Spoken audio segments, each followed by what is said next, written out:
हूँ स्वास्तिका जांगड़े और आप देख रहे हैं भारत का आईना यूट्यूब चैनल। और इस वक्त हम हैं तूता धरना स्थल पर और हम बात करने जा रहे हैं एकलव्य विद्यालय अतिथि शिक्षक संघ के लोगों से, जो इस वक्त यहाँ धरना देने में लगे हुए हैं। आइए हम जानते हैं कि उन लोग ऐसा क्यों कर रहे हैं। नमस्ते मैम। नमस्ते मैम, आपका परिचय? मेरा नाम देवंती दास है। मैं एकलव्य अतिथि शिक्षक संघ की मीडिया प्रभारी और कार्यकारिणी अध्यक्ष हूँ। और हम लोग यहाँ इसलिए धरना प्रदर्शन कर रहे हैं कि हमको वर्तमान में बेरोजगार कर दिया गया है। हम अप्रैल तक काम किए हैं, पिछले 10-11 वर्षों से हम कार्यरत थे अतिथि शिक्षक के रूप में एकलव्य आदर्श आवासीय विद्यालयों में पूरे छत्तीसगढ़ से। यहाँ तक कि पूरे भारत में एकलव्य स्कूल हैं और अभी लगभग कुछ प्रदेशों को छोड़ करके हर प्रदेशों से एकलव्य टीचर को बाहर किया जा रहा है।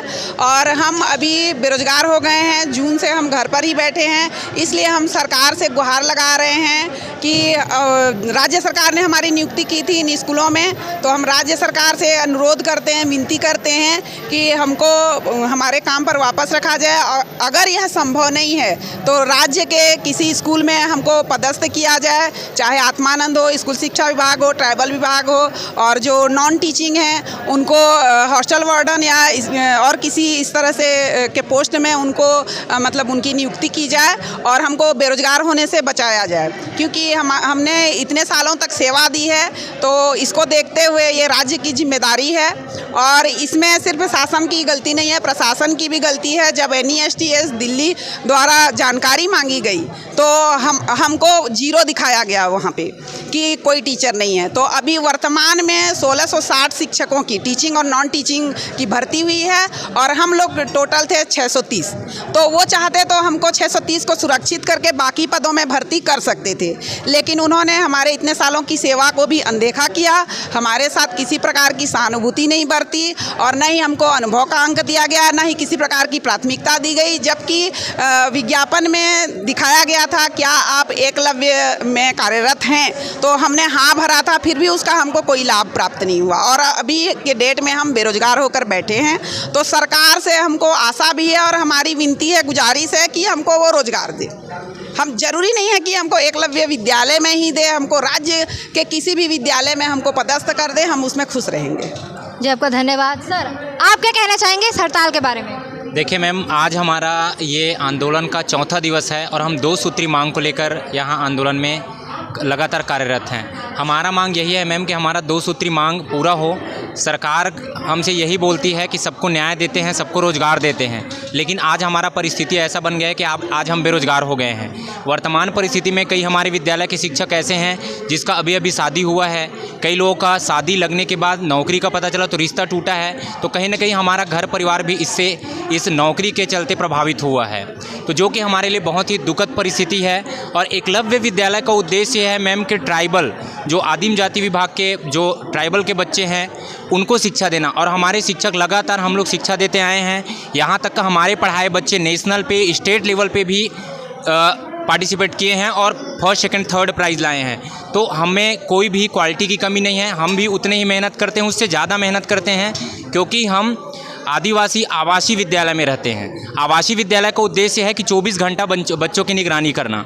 ये इसलिए हम सरकार से आस है, विनती भी है, बहुत ज़्यादा गुजारिश है कि सर हमको किसी भी परिस्थिति में हमको कहीं ना कहीं रोज़गार दे, हमको बेरोजगार ना करें।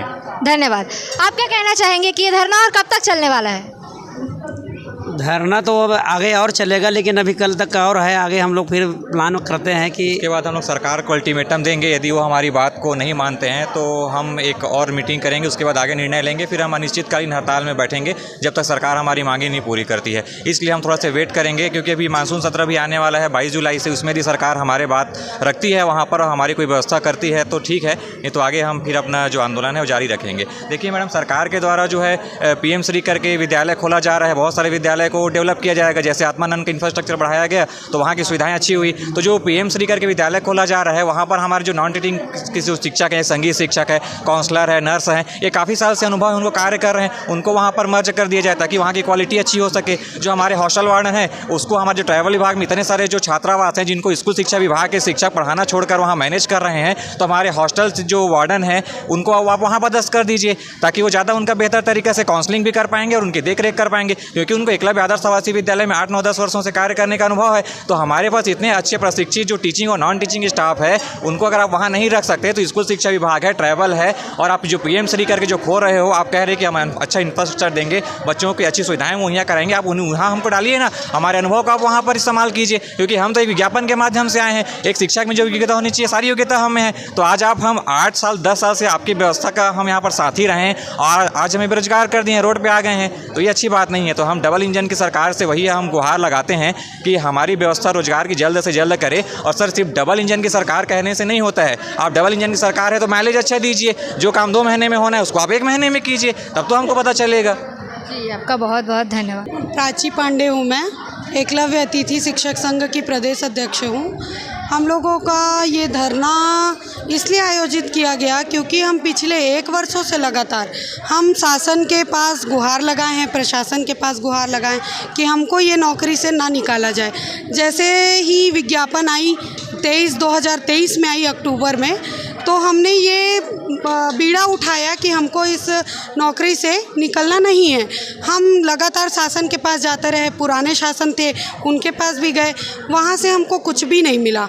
हम पूरी उम्मीद के साथ भाजपा को वोट देकर भाजपा की शासन लाए छत्तीसगढ़ प्रदेश में कि हमारे लिए ये कुछ करेगी। तो अभी विगत 6 महीनों से हम देख रहे हैं कि हमारे लिए कुछ भी परिणाम नहीं निकल के आ रहा है।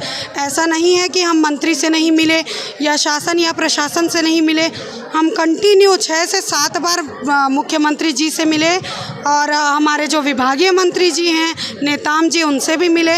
उनका कहना ये है कि आप लोग तो अतिथि रखे गए थे, चलिए ठीक है, हम अतिथि ही रखे गए थे, हम भी अभी भी हम अतिथि रहना चाहते हैं। हमारी ऐसी कोई भी मंशा नहीं है या कोई भी इच्छा नहीं है कि हमको नियमित कर दो। हम बतौर अतिथि शिक्षक ही विनम्रता से आप यदि हमको कोई पद देते हैं, किसी विभाग में विलय करते हैं, तो हम उसको सहर्ष स्वीकार करेंगे। हम कभी आपके अगेंस्ट नहीं जाएंगे। अभी भी हम एक विरोध प्रदर्शन नहीं कर रहे हैं, केवल एक ध्यान आकर्षण प्रदर्शन है। ध्यान आकर्षित करना चाह रहे हैं कि कृपया हम पे ध्यान दीजिए। हम आपके प्रदेश के बच्चे हैं, यदि यहाँ दूसरे प्रदेश के युवा आकर रोजगार पा सकते हैं तो हम छत्तीसगढ़ के युवा, आपके बच्चे, हम क्यों बाहर होंगे। बाहर के युवा साथी हमारे यहाँ आकर जब वर्क कर सकते हैं तो हम तो अपने प्रदेश में भी वर्क कर सकते हैं। तो हम में पूरी एलिजिबिलिटी है, हम में क्वालिटी है। नहीं होता है आपको विश्वास, रिपीट हमारा एग्ज़ाम ले लीजिए डिपार्टमेंटल, या तो आप हमारा डॉक्यूमेंटेशन कर लीजिए। वो सब करने के पश्चात यदि आपको लगता है कि हम योग्य हैं तो हमको वहाँ पे नियुक्त कीजिए किसी भी विभाग में। आपका शिक्षा विभाग है, आपका सारा विभाग आपका है। किसी भी विभाग में यदि आप 600 पोस्ट को शिथिल करके भेज देते हैं तो आपका कुछ नहीं बिगड़ेगा माननीय मुख्यमंत्री जी। तो आप हमारी ये गुहार सुनिए और हमको वहाँ विलय करने की महती कृपा कीजिए। आपका बहुत बहुत धन्यवाद। स्कूल शिक्षा विभाग में अतिथि शिक्षक। नमस्ते मैम, आपका परिचय? मैम, मैं अनीता साहू सुकमा ज़िले से आई हूँ। हाँ मैम, हम लोग एकलव्य विद्यालय में 8-9 वर्षों से कार्य कर रहे थे और वहाँ पर बड़ी ईमानदारी से हमने अपना दायित्व को निभाया है। और अचानक से ही हमको अपने जो भी कार्य हम कर रहे थे, पढ़ाने का कार्य, हमको वहाँ से मतलब निकाल दिया गया है, वंचित कर दिया गया है। हम सरकार से हमारा तो अब एज भी चला गया मैडम। जैसे हम कहीं और फाइट करना चाहते हैं और परीक्षा में बैठना चाहते हैं तो एज के कारण हम ऑटोमेटिक कट जाएंगे। तो इसके लिए हम सरकार से एक ही गुहार कर रहे हैं मैम कि हमको 62 साल के लिए अपने जॉब सिक्योरिटी जैसे विद्यामितानों को दिया गया है वो हमको दिया जाए, या फिर हमको जो हम अपने एकलव्य अतिथि शिक्षक में जहाँ पर शिक्षक के कार्य पर कार्यरत थे वहाँ पर हमको रखा जाए मैम। बस CM सर से यही गुजारिश है कि हमको बेरोजगार होने से बचा लें। धन्यवाद। धन्यवाद।